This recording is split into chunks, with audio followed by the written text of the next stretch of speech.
ربنا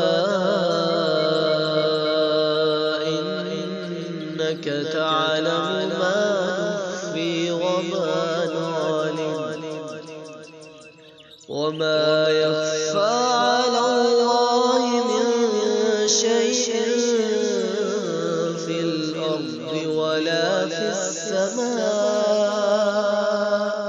الحمد لله الذي وهب لي على الكبر إسماعيل وإسحاق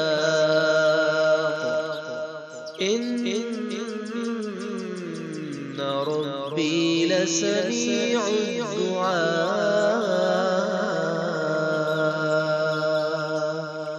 رب اجعلني مقيم الصلاة ومن ذريتي ربنا وتقبل دعاء.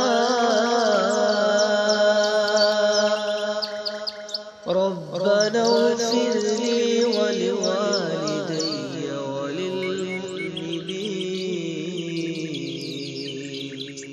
وللمؤمنين يوم يقوم الحساب.